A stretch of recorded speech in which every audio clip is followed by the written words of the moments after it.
actress Candace Cameron Bure has some advice for Republicans that aren't really sure who to vote for. Pray for Jesus.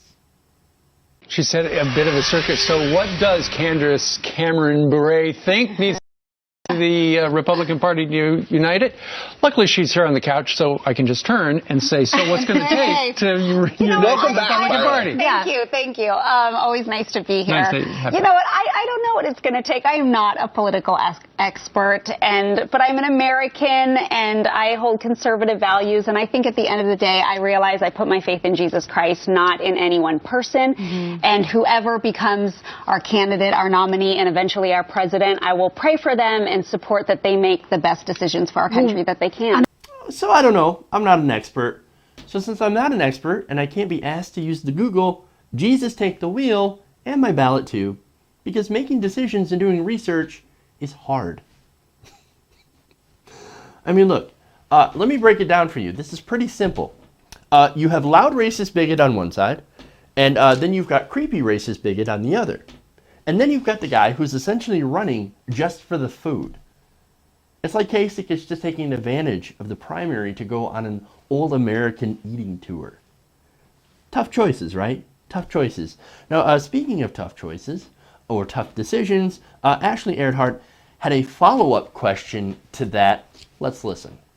Your faith is very important to you, as it is to many of us and many of our viewers. Do you feel like in this election we just pray about it and give it to God, and God's going to pick the right candidate? Or, you know, how do we go into this as a Christian? I think it's our duty to still go to the polls, even if ultimately I'm not satisfied with the candidate, I'm still going to go in and vote.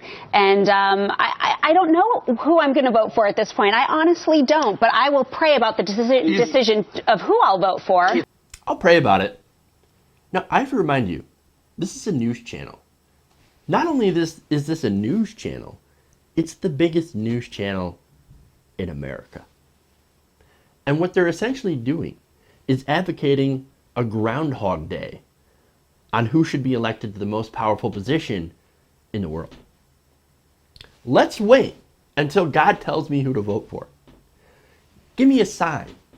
You know, the funny thing about signs, especially from God, is that they're almost always what you want them to be. For all we know, that Ted Cruz lookalike was sent by God as an endorsement for Ted Cruz. That Ted Cruz lookalike, the one that's doing porn, by the way, that could be God's endorsement. If so, I'd have to give it, a hands up to that, because that's kind of funny. And look, that also doesn't mean that God would pick a Republican.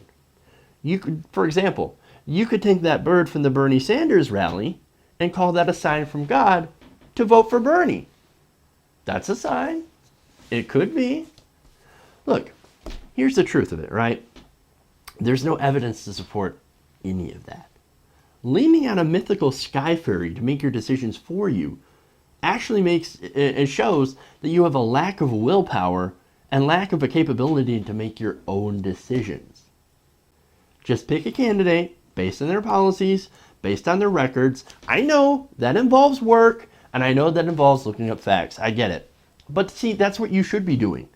Because what you're doing now, by putting one of the most important and most American decisions, voting, the right that men and women have died for to protect, in the hands of something that probably doesn't exist, is a complete disservice to everyone who's ever given anything and sometimes everything to give you that right. Make up your own goddamn mind and vote.